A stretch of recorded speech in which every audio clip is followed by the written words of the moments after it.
ele destranca a porta e entra. Quando ele vê as duas, a cara dele vai ao chão.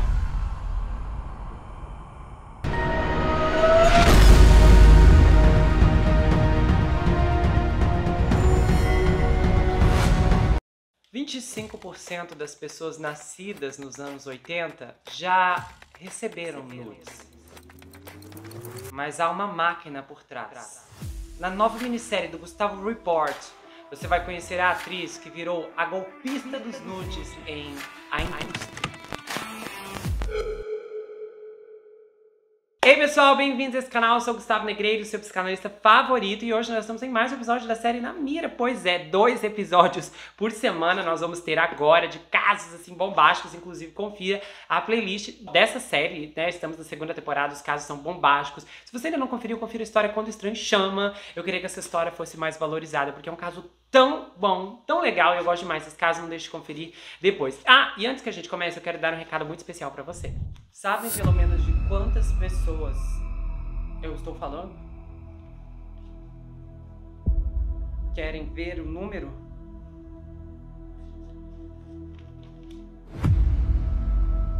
Ele está nos seguindo.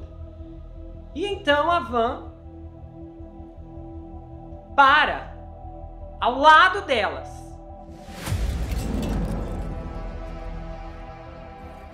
Pois é, confira Pássaro Negro, eu tenho certeza que você vai gostar. Essa é uma das maiores estreias desse 2º semestre e é um caso muito, muito forte. Tem inúmeras reviravoltas que vão te fazer ficar acordado até chegar ao último episódio. A minissérie está completa, o link está fixado aqui no primeiro comentário. Então você clica, você vai pra lá e você não vai conseguir parar até chegar ao final. Que história, meus amigos, que história. A liberdade de um homem se esconde na escuridão de outro homem que está preso nas trevas. Temos tantas atrações, as Mulheres Presidente, Elizabeth Holmes, O Golpe no Vale do Silício está completa, a minissérie da Escada também está completa. Então vai lá, eu tenho certeza que você vai gostar, conferir. São várias atrações, episódios. A gente teve aqui o caso do Ezra Miller, um mega documentário de 2 horas. Eu contei aqui em detalhes e na íntegra pra todos vocês, ok? E nesse momento eu já quero agradecer as pessoas que têm contribuído através do Valeu, que é uma opção, um mecanismo disponibilizado aqui pelo YouTube. Eu fico muito feliz pela Sandra, que emitiu uma doação, a Carla Moraes e a Lilian, que fez pelo Pix. Eu sou muito grato e eu desejo que vocês possam receber o dobro, de uma forma muito abundante, que venha literalmente transbordar. E a gente vai começar esse caso agora. Emily Sealers cresceu na África do Sul com seus pais, um irmão e uma irmã que eram mais novos do que ele. E ele subiu na empresa de construção do seu pai para o cargo de capataz. E a primeira mulher da vida dele era a Nicolene Shepard, que também cresceu na África do Sul e namorou o Emily por 10 anos. E ela acabou tendo 2 filhos com ele. Eles começaram a sair juntos quando ela tinha 13 anos e ele 17. Foi o primeiro relacionamento íntimo que ela teve. E ela descreveu o Emily como carismático, charmoso. Eles se falavam por telefone. E ele se estabeleceu em uma casa em Smart por mais de uma década. E a beleza dele também era muito chamativa. E sem contar o cabelo, que também foi descrito como uma coisa muito maravilhosa entre a cultura ali, local. Os olhos dele, que eram verdes, também eram bastante chamativos e muitas garotas gostavam disso. E eles cresceram em Ermelo, uma pequena cidade a leste de Joanesburgo, onde a igreja era o centro da comunidade e todo mundo conhecia os negócios de todo mundo. E o Emily trabalhava para a construtora do seu pai, então ele tinha muito dinheiro disponível. E ele sempre tinha que ter aparelhos recentes, da última moda. Quando os telefones celulares foram lançados, ele foi o primeiro a ter na comunidade. E o Emily estava acostumado a conseguir tudo o que queria e sempre estava em busca do seu próximo grande prêmio, fosse um objeto ou uma mulher. Quando a Nicolene tinha 16 anos, ela deu à luz a filha Silene em 2000. E ela engravidou 6 meses depois de Trevor. E então, o Emily deixou a África do Sul para umas férias de trabalho na Inglaterra, enquanto a Nicolene estava grávida do 2º filho. E ele disse, não se preocupe, eu vou voltar e vamos tocar nossa família. Mas então, lá na Inglaterra, o Emily conheceu uma mulher chamada Carly, se casou com ela e se juntou ao exército. Ele simplesmente ligou para a mãe e disse: olha, mãe, vai lá na Nicolaine, dá a notícia que eu não vou mais voltar e tchau. Ele não fez nenhuma tentativa de se comunicar com ela ou com seus filhos. E ele estava trabalhando em um bar em Oxford quando ele conheceu a Carly Taylor. Aí a Nicolaine se mudou para o Reino Unido em março de 2004. E ela não tinha intenção de fazer contato com Emily. E ela acabou fazendo, em 2006. E ela fez isso porque a filha Silene, a mais velha, que estava com 6 anos, começou a fazer perguntas sobre o pai. Aí, quando eles se encontraram, Emily disse: olha, eu só me casei com a Carly porque o meu visto estava acabando, mas agora eu estou me divorciando dela. E aí eles começaram a relembrar os velhos tempos, e ele era muito charmoso, e aí eles voltaram a ficar juntos. Mas o Emily não estava se divorciando da Carly. E a Nicolaine descobriu um dia quando ele foi trabalhar e deixou o telefone no conservatório dela. Aí a Carly ligou. Quando as duas mulheres perceberam que o Emily estava mentindo, elas combinaram de que a Nicolaine deveria ir até a casa da Carly para que pudessem confrontar o Emily juntos. E aí elas estão lá, ele destranca a porta e entra. Quando ele vê as duas, a cara dele vai ao chão. E ele fala em africano: que porcaria você está fazendo aqui, Nicolaine? Aí ela acabou com o relacionamento no mesmo dia, mas ele continuou mandando mensagens para ela. E disse: eu quero te ver, eu quero te ver. E ela falou: não, acabou tudo, acabou. Me deixa em paz. Ela conheceu outro homem, se casou, teve mais 3 filhos e mudou o seu número de telefone. Mas aí o Emily a localizou pelo Facebook. E ela disse: gente, esse homem não gosta de ouvir, não. Bom, a Carly falou: aqui na minha vida também não te quero mais. Acabou. Mas o término acabou sendo mais que amigável, para vocês terem uma noção do poder de sedução desse homem. Eventualmente, ele se casou novamente, tendo uma nova esposa chamada Victoria. E a casa em que ele mora com a Victoria fica apenas a 5 minutos de distância da casa da Carly. A Victoria era uma regular da Neteravon, uma instrutora de queda livre acelerada com 2.654 saltos em seu nome. E ela foi treinada para lidar com saltadores inexperientes e fora de controle. E ela foi capaz de conseguir alcançar pessoas pelo céu durante a queda livre, pegá-los e colocá-los na posição certa do ar. Uma habilidade considerada real e hardcore. E ela também trabalhou como fisioterapeuta para o Ministério de Defesa, e foi aí que ela conheceu o Emily, o instrutor do corpo de treinamento físico do Exército Real, originário da África do Sul. E isso foi quando tratou uma lesão dele, uma lesão de esqui. Aí foi amor à primeira vista e eles se casaram em 2012. Em abril de 2015, eles já estavam casados há alguns anos e moravam em Amesbury, a 10 minutos de carro de um aeródromo. E aí eles tinham uma filha de 3 anos e um filho de 5 semanas. Porém, o Emily mantinha um caso com a ex-esposa, Carly.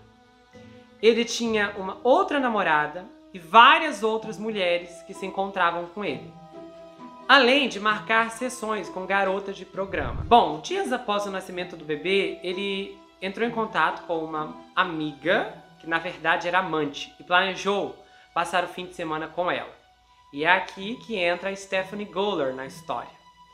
Eles se conheceram através de um aplicativo de namoro quando ele estava na Áustria, esquiando com o exército no final de 2014. E a Victoria estava em casa grávida. A Stephanie, uma austríaca, estava morando em Innsbruck quando se encontrou pela primeira vez com Emily para jantar. E ele disse: olha, eu estou separado da Victoria e isso aconteceu porque ela teve um amante e engravidou de outro homem. Aí, quando o bebê nasceu, ele disse que fez um teste de DNA E o teste provou mesmo que ele não era o pai. E até falou, eu segurei o bebê, mas não senti nenhuma conexão. E ele foi enrolando a Stephanie com essa história. A levou para refeições caras. Eles passaram férias na República Tcheca. Passaram férias na Alemanha. E a Stephanie nem imaginava que toda essa boa vida ele não tinha como pagar. Porque muitas vezes isso tudo era financiado pela esposa, que não sabia o que estava acontecendo. A Stephanie ficou encantada com ele. E ela chegou a se hospedar no quarto do quartel do exército em Aldershot. Eles até tomaram café da manhã no refeitório com os colegas de soldados do Emily, que presumiram que ele e a Victoria não estavam mais juntos. E enquanto o sargento Emily Sellers dirigia para a casa na tarde de 30 de março de 2015, ele bolou um plano para colocar fim à vida da Victoria. Ele causou um vazamento de gás. E aí ele pegou o dinheiro da esposa, comprou um iPhone e enviou mensagens para ela enquanto estava fora. E o gás aberto. E ele estava lá feliz da vida, afinal, ele seguiu toda a cartilha numa boa, porque ele havia aberto a válvula de gás. Inclusive, antes disso, ele tinha ido à casa da ex-esposa e atual amante Carly, mesmo sabendo que a Victoria estava exausta na cama. O bebê e o bebê recém-nascido estavam com ela. Quando ele se encontrou com a Carly, ele enviou 1 ou 2 mensagens de texto atrevidas para Stephanie. Depois ele entrou em um site adulto em busca de emoções e dirigiu 45 minutos até o seu quartel. Na manhã seguinte, a Victoria acordou. Ela tinha ido à cozinha buscar leite para um dos filhos. E foi quando ela sentiu o cheiro de gás. Milagrosamente, a casa não explodiu. E aí ela mandou uma mensagem para o marido perguntando se ele havia alterado a válvula, porque havia sangue ao redor. E ela, na mensagem de texto, até brincou, querido, você está tentando me derrubar? E ele disse, nossa, amor, uau, estou chocado que isso aconteceu. Realmente, ele estava chocado que seu plano não tinha dado certo. E as coisas não eram cor-de-rosa no casamento da Victoria. Embora ela não tivesse conhecimento da maior parte do que estava acontecendo, eles tinham problemas. Ela era uma mulher muito apaixonada e suspeitava já da infidelidade dele, mas ela não fazia noção que ele havia arquitetado uma coisa daquelas. Ela já sabia que ele era um homem acostumado a fazer o que queria e ela também tinha percepção que ele não conseguia distinguir entre querer e necessitar. Apesar das suas dívidas, ele gastava em equipamentos de esqui, tacos de golfe, gadgets. E quando ele queria dinheiro, ele pegava grandes somas emprestadas de sua esposa, colegas, de empresas, fazia empréstimos consignados. E a quantidade de amantes que esse homem tinha era impressionante. Aí vocês perguntam, tá, como que ele fez essas viagens de férias e a Victoria não descobriu? Ah, ele dizia que era viagem de trabalho, o que realmente condizia com toda aquela rotina do exército. Até porque ele frequentemente se voluntariava para campos de treinamento no exterior. Ele fez isso mesmo quando a Victoria estava grávida. E chegou num ponto que ele começou a passar a noite no quartel reclamando do trajeto de 45 minutos, né, do quartel até a casa. E a Victoria começou a ficar preocupada que ele estava ficando frio e ela tinha muito medo dele abandoná-la e as crianças também. E à medida que ele esfriava, ela se agarrava ainda mais. E ela enviava textos e e-mails para o marido dizendo que ele estava longe de casa, mas que ela o amava, que ela sentia falta dele. E ela expressou temores que ele tivesse se desapaixonando ou que estivesse saindo com outra pessoa. E ela até disse, olha, eu me sinto um fracasso como esposa. Ela tinha cicatrizes psicológicas da infidelidade de seu primeiro marido. Uma vulnerabilidade que o Emily rapidamente explorou. E ele culpava as atitudes suspeitas sobre seu comportamento dizendo que ela ficava muito emocional por causa do que houve no casamento anterior. Só que aí, um belo dia, ele disse: sei lá, amor, eu preciso de um tempo para pensar. Eu preciso decidir se quero estar nesse casamento. Isso ele mandou enquanto esquiava na Áustria com o exército. E aí ele mandou uma mensagem para ela e disse: eu acho que talvez a gente se casou cedo demais. E a Victoria, que estava prestes a dar à luz, chorou tanto que achou que isso poderia prejudicar o bebê. E ela não tinha noção que ele já estava planejando uma vida nova com outra mulher. Sem contar que ele tinha dívidas que estavam fora do controle. Ao longo dos 7 anos em que estiveram juntos, a Victoria havia subscrito mais de 19.000 libras com a ideia de que ele a pagaria de volta com um pedido regular. Às vezes ele fazia, só que frequentemente ele não fazia. Aí a Victoria, que estava preocupada com o fato de que ela e o marido estavam se distanciando, ficou muito satisfeita quando recebeu uma mensagem dele sugerindo que eles saltassem de paraquedas no fim de semana de Páscoa. Isso era um grande avanço, porque quando ele estava com o exército no ano novo, ele nem mandou uma mensagem para ela dizendo: Feliz Ano Novo, eu te amo. E ela pensou, né, que isso era uma viagem a trabalho, mas na verdade ele estava com a Stephanie em Berlim.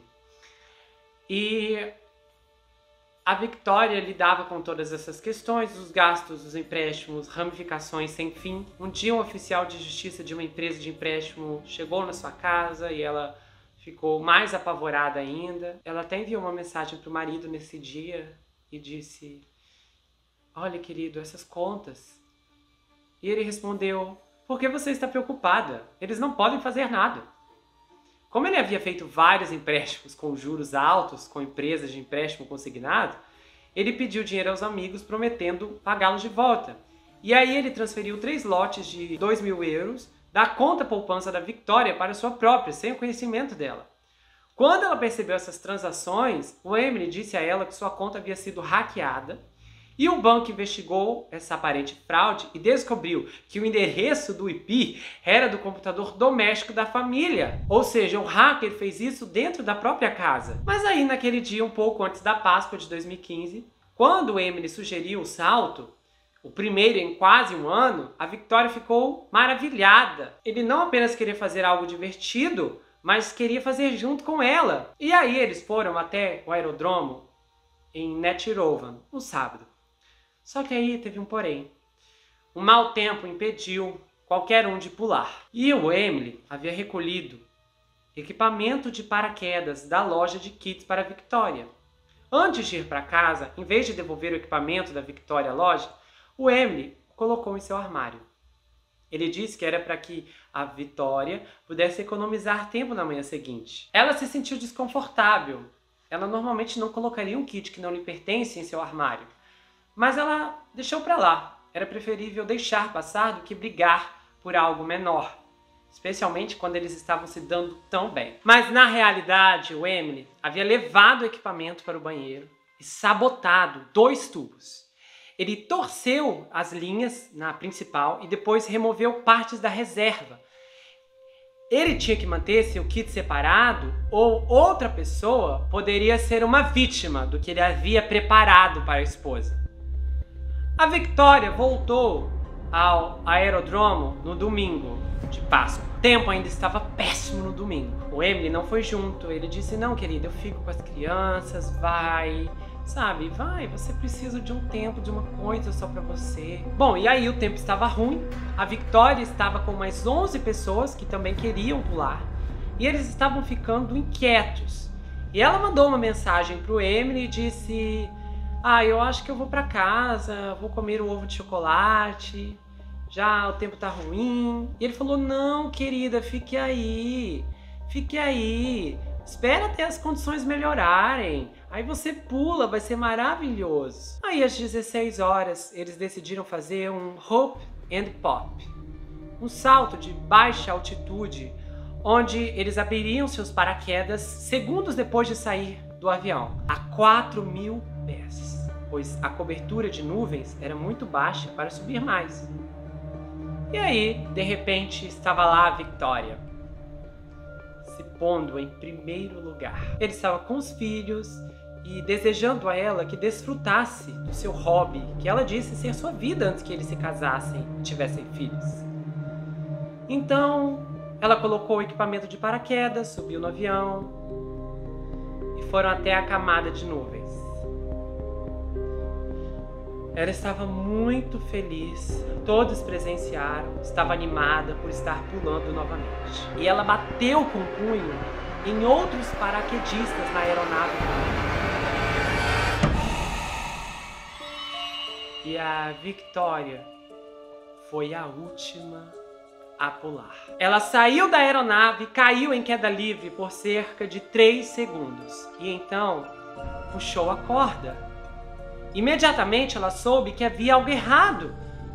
Não parecia certo, as linhas estavam torcidas e ela estava girando. Ela sabia o que fazer. Ela então cortou o paraquedas principal, desdobrou o reserva, mas esse não funcionou. A equipe de terra do aeródromo assistiu horrorizados enquanto ela caía em espiral, como uma boneca de pano, sendo arremessada sob um dócil mal formado.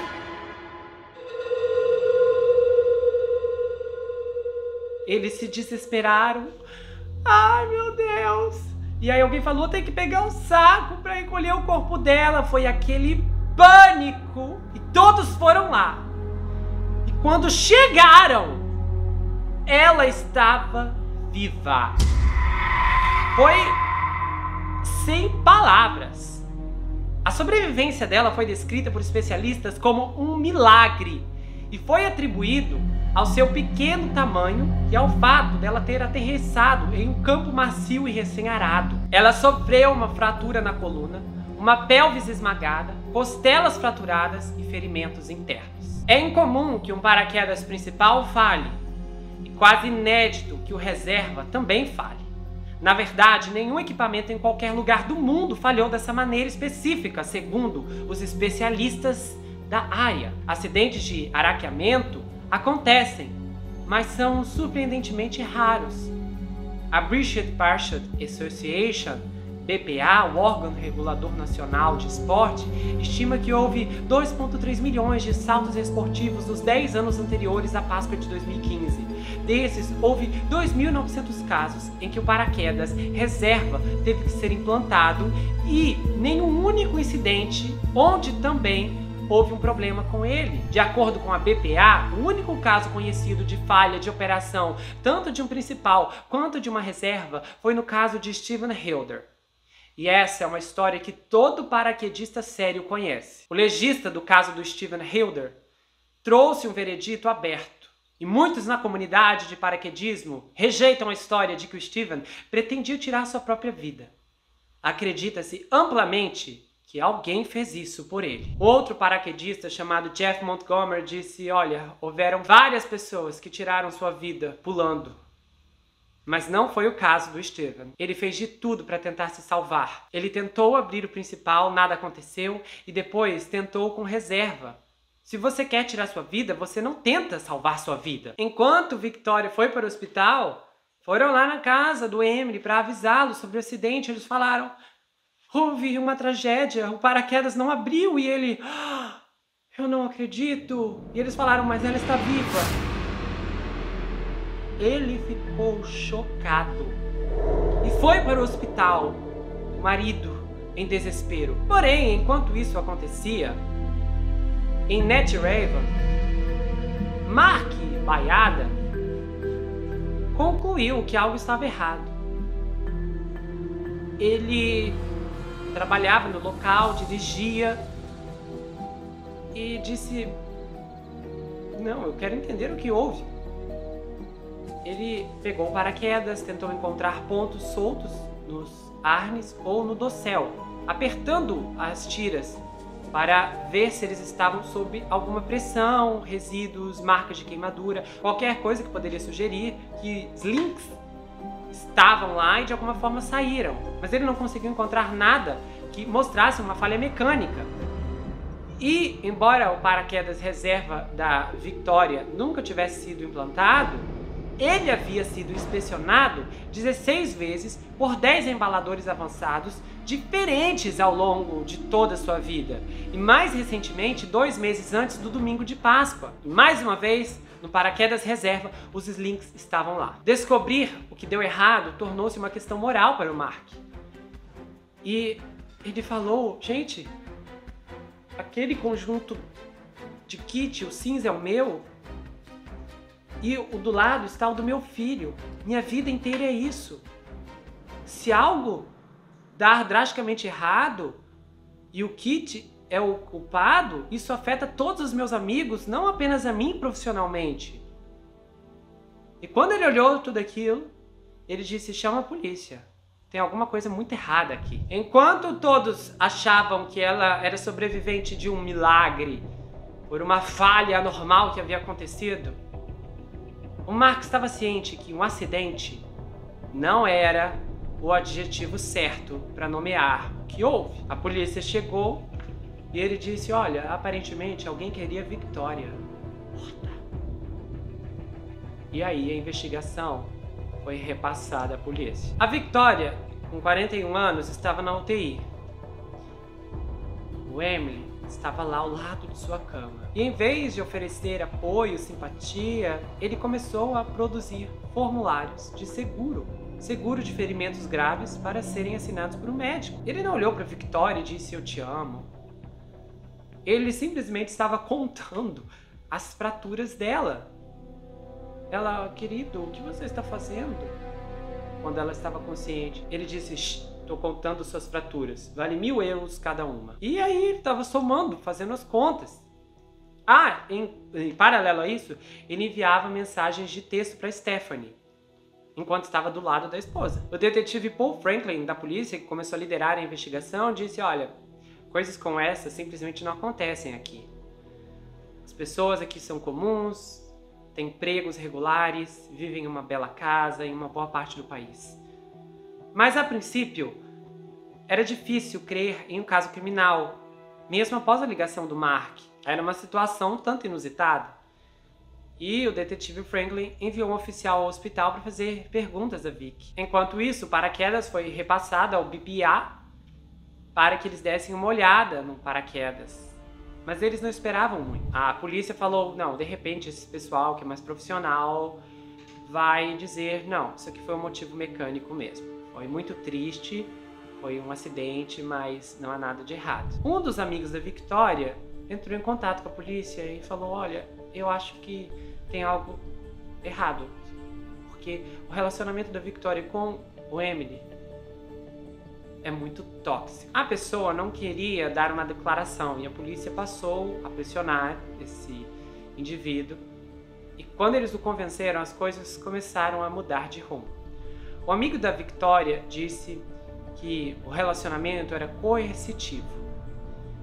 Olha, tem um problema de abuso doméstico dentro do relacionamento e tem coisas que não são óbvias do lado de fora. Eu não estou falando aqui sobre olhos roxos, hematomas, eu estou falando de coisas invisíveis. E foi aí que a BPA ligou para a polícia e disse, olha, o Mark Baiada está certo. Não há nenhuma razão mecânica para a falha do paraquedas. Porém, não havia impressões digitais ou DNA no paraquedas que pudessem ser ligados ao Emily. E as alegações de um relacionamento tóxico não são suficientes para condenar uma pessoa por tentativa de homicídio. A investigação dependia do Franklin e ele tinha que começar um trabalho de detetive que tecnicamente ele considera antiquado. E era difícil porque eles tinham que encontrar motivações para que o Emily, um homem do exército responsável, tinha motivação e disposição para fazer algo tão absurdo. E é aí que o caso começa a ser desvendado.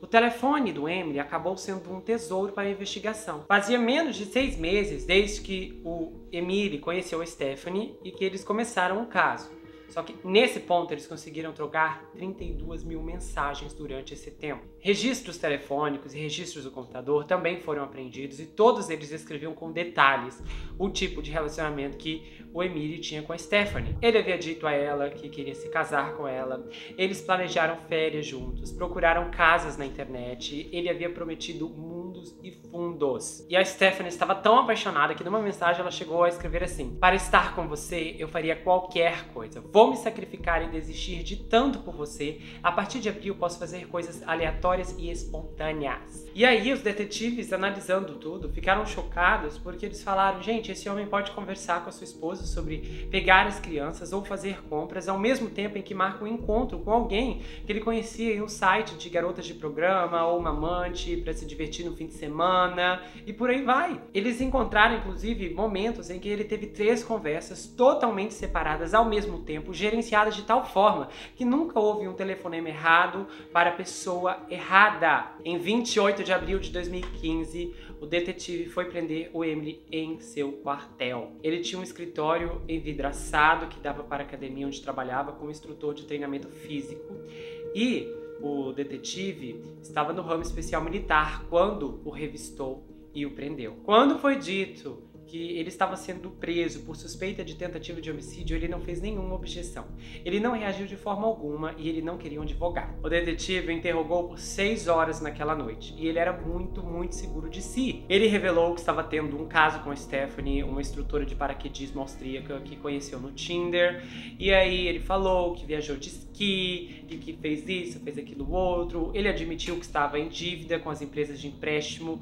Ele também relatou o fato de ter desaparecido no banheiro por um tempo na tarde de sábado. Ele ofereceu um motivo e até mesmo um meio para o crime que cometeu, como se fosse intocável. Porque, primeiro, ele tentou cobrir todos os pontos que sabia que os detetives iriam descobrir ao olhar para o telefone dele. E aí, ele assumiu que eles iriam aceitar que ele estava dizendo a verdade e que ele nunca mais os veria. Então tinha sido um dia cansativo, especialmente para alguém que deveria estar se preocupando com sua esposa gravemente ferida. No final da entrevista, o detetive perguntou se ele tinha algo a dizer e ele falou: a pior parte de hoje foi que você me prendeu na frente dos meus subordinados. O detetive ficou com os olhos arregalados depois dessa e pensou: meu Deus, esse homem é muito estranho. Enquanto o Emily foi preso, a Victoria foi informada que seu marido era o principal suspeito. Ela estava sozinha com a sua criança, com o bebê, e ela estava presa em uma cinta corporal e a notícia a devastou. E ela não entendia porque as condições da fiança o impediam de voltar para a casa da família. E ela falou: vocês não estão entendendo. Eu só quero meu marido de volta. E a polícia ficou em choque. Eles tentaram explicar a ela, não, escuta, ele tentou tirar sua vida dela. Não, meu marido me ama. E para as autoridades foi bem decepcionante seguir com o caso do qual eles não tinham apoio do principal eixo. No geral, a polícia conseguiu estabelecer que o Emily tinha uma dívida de 22 mil euros. Mas eles suspeitavam que o total era muito maior, porque ele movimentava dinheiro em suas muitas contas diariamente, tecendo uma teia que era quase impossível para os investigadores financeiros desfazerem. Ele devia dinheiro a credores do dia de pagamento, ex-colegas de trabalho, sua esposa, e ao longo do seu relacionamento de 7 anos, ela emprestou horrores em euros para ele, que ele disse que ia pagar de volta, é claro, nunca pagou. E aí que os detetives chegam em um outro ponto muito interessante, porque ele teve cuidado em investir no seguro de vida da Victoria e ele incluiu em sua própria pólice do exército e garantiu que ela tivesse a cobertura máxima possível. Ele não sabia que isso seria tudo o que ele estava na fila para receber no caso. Como a Victoria estava ciente de seus problemas de gastos, ela o havia cortado de seu testamento no final de 2014, deixando tudo para seus 2 filhos. Os detetives foram visitar a Vic novamente e disseram que o marido estava tendo um caso e que pretendia deixá-la por sua amante. E ainda falaram que ele havia negado que o filho fosse dele. E eles falaram: agora ela vai se convencer. Ela vai entender que o marido dela é um monstro.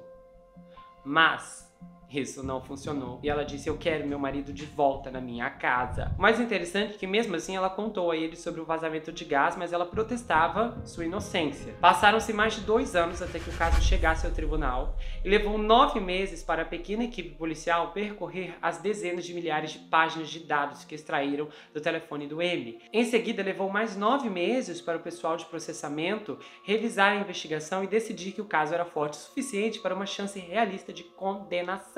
Mas a Victoria queria deixar os eventos de abril de 2015 para trás. Quando ela deu provas no primeiro julgamento, ela não estava mais cooperando com a investigação. Ela disse ao tribunal que exagerou em suas declarações iniciais à polícia, que o Emily estava no banheiro com paraquedas por apenas 5 minutos, não 10, e ela diz que ela fez ele parecer pior do que era porque ela se sentiu humilhada e queria que ele sofresse. Não havia amigos ou familiares no tribunal apoiando o Emily durante qualquer dia de audiência.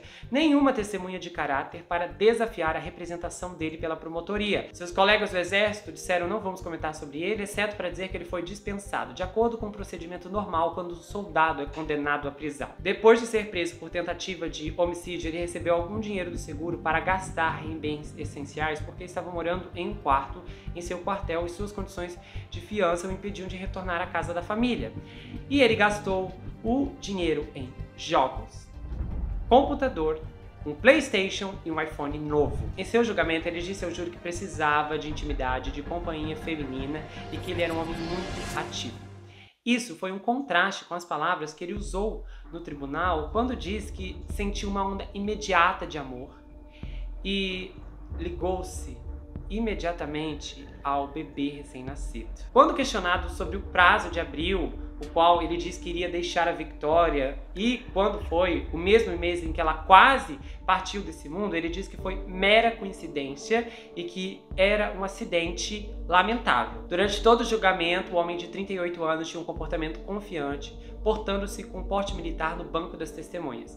E ele falou muito do seu gosto por cricket. E ele não poupava quando se tratava de roupas elegantes. Ele não usaria apenas um terno, mas um colete, cinto ostensivo, um prendedor de gravata de ouro, abotoaduras brilhantes.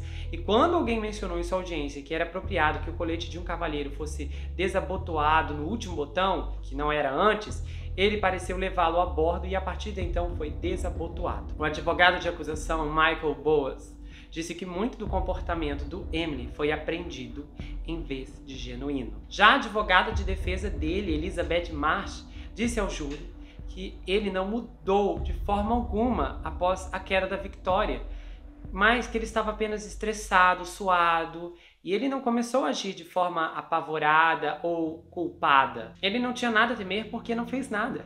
E ao prestar depoimento, ele recusou-se a ser provocado. Em um tom monótono, ele respondeu ao interrogatório com: "Essa é a sua percepção e não cabe a mim provar isso." Foi uma postura completamente educada. E de uma forma muito reveladora, muitas vezes que as mensagens de texto eram mencionadas sobre se casar com a Stephanie, sobre pedir ela em casamento, nenhuma vez ele havia mencionado o divórcio. E também foi levantado que muitas das mensagens no qual ele falava Stephanie, que iria casar com ela, que iria ficar com ela, nenhuma dessas mensagens usava a palavra divórcio. Nenhuma dessas dizia, olha, vou pedir o divórcio da minha esposa. Que basicamente já instruía que ele não planejava pedir o divórcio, que ele planejava terminar o casamento de um outro jeito. Mas no geral a defesa dele foi simples. Ele sustentou até o fim que não havia tentado tirar a vida da esposa e que se o paraquedas foi sabotado, não foi ele. Se a torneira de gás foi aberta deliberadamente, também não foi ele. E quando a promotoria lhe disse que a única alternativa à sua culpa era que um estranho aleatório havia invadido sua casa, aberto o cano de gás e adulterado os paraquedas, ele disse: faz sentido. Aí, olha só, lembra daquele paraquedista que perdeu a vida e que muita gente diz que foi que ele tirou a vida, enquanto os paraquedistas dizem, não, isso não aconteceu, alguém tirou a vida dele? Pois é, ele mencionou isso durante o julgamento. Ele disse, olha, aquele Steven, ele tirou a própria vida. E foi o que a minha esposa tentou fazer. Só que o júri, no entanto, não concordou. A Vic estava presente quando seu marido foi condenado à prisão perpétua por tentar tirar sua vida e colocar em risco seus filhos de forma imprudente. Mas pediu que sua declaração de impacto de vítima não fosse lida em um tribunal aberto. As declarações de impacto de vítima são usadas para ajudar um juiz a decidir como condenar um perpetrador e, embora o conteúdo da declaração da Vic não tenha sido divulgado, acredita-se que ela tentou obter uma sentença mais branda para o marido. E, enquanto isso, um relatório de apresentação sobre o Emily o avaliou como alto risco para adultos, principalmente parceiros. Aí, na sentença, o juiz Sweeney disse para Victoria, olha, senhora, eu percebo que você se recuperou do dano físico, mas não do dano psicológico, depois que eu vi a sua atuação aqui no banco das testemunhas. Nos dias após o Emily ser considerado culpado, a Victoria deu entrevistas pagas a 2 jornais de tabloides e também apareceu no Good Morning britânico, para dizer que não aceitava o veredito. E ela disse que ela não aceitava o que haviam feito com o marido dela. Em uma declaração chocante, ela falou: olha, minha família, amigos, todos parecem pensar que sabem mais do que eu. Eles veem evidências diferentes para mim. Ele foi infiel, teve problemas com dinheiro, mas isso não é tentativa de homicídio. Tá? Eu estou magoada, com raiva, mas eu posso vê-lo como capaz de tirar minha vida? Não! Ele é um soldado macho alfa, apaixonado e intenso. E é claro, ele é viciado em relações íntimas, por isso tanto amante. Aí a polícia ficou muito indignada, eles deram uma declaração, eles disseram que para eles era uma vitória agridoce, porque eles conseguiram justiça para uma vítima que não queria justiça, em um caso que parecia quase forçado demais para ser real. E eles falaram: olha, se alguém não tivesse ligado para nós e mencionado sobre os problemas no casamento deles, é provável que esse homem teria escapado. Bom, como se passaram muitos anos já, eu soube agora que recentemente a Victoria escreveu um livro chamado Eu Sobrevivi, que foi lançado em agosto de 2020, e ela diz que está em um novo relacionamento e que ela não tem mais nenhum contato com ele na prisão, o Emily. E ela disse que percebeu que ele era culpado depois de tudo. O Emily claramente demonstrou todos os sinais de um psicopata. O seu interesse em esportes arriscados, a sua completa falta de remorso, os seus gastos excessivos, o fato dele ser um mulherengo e a sua capacidade de ter empatia estão todos na lista prescrita de um comportamento psicopático. Só que eu acho que o grande destaque desse caso foi a negação da Victoria. As pessoas subestimam a negação como um forte motivador. Só que nesse caso significa admitir a si mesma, ou a si mesmo, que você foi casado com um psicopata, deu à luz aos filhos dele e que você significava tão pouco para essa pessoa que ela estava disposta a tirar sua vida, tirar a vida dos seus filhos, porque se a casa tivesse explodido, os filhos tinham ido para o espaço também. Então isso tudo é muita vergonha, humilhação e terror para abrir as comportas de uma vez. E isso é parte do que há de tão insidioso, aflitivo e pungente no narcisismo. Ele consegue distorcer a vítima a tal ponto que ela conspira contra o seu próprio eu.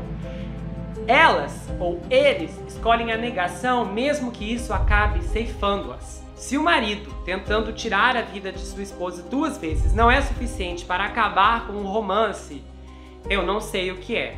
Mas eu tenho certeza que se o gás não funcionasse e o paraquedas não funcionasse, ele teria tentado de novo, até que fosse bem sucedido. Se você gostou desse vídeo, se inscreve no canal, ativa o sininho, compartilha, dê o seu like, passa esse vídeo pra frente. Eu preciso da sua ajuda para que esse canal possa crescer. Eu fico muito contente com a presença de vocês aqui. Se você quiser saber mais sobre mim, adquira meu livro Perfeito Estranho, já está disponível lá no meu site. Você pode falar comigo pelo Instagram, a entrega acontece para quase todo lugar do mundo e também em qualquer lugar do Brasil. Esse livro conta uma história de um rapaz chamado Jake Wilber que se vê preso em uma terrível maldição hereditária enquanto ele precisa enfrentar um serial killer que está escondido em sua própria casa. Aqui tem reviravoltas que não acabam mais. Você ganha um pôster exclusivo, livro autografado se você quiser, marcadores bombásticos que um ao lado do outro formam um mapa da cidade de Manhattan. Você pode conhecer o meu canal de cortes, onde as análises são recortadas e postadas por lá. E eu tenho um canal no Telegram, onde eu envio áudios exclusivos, bastidores, coisas que não são reveladas em nenhum lugar, exceto lá. A gente se vê no próximo caso. E não se esqueça que aqui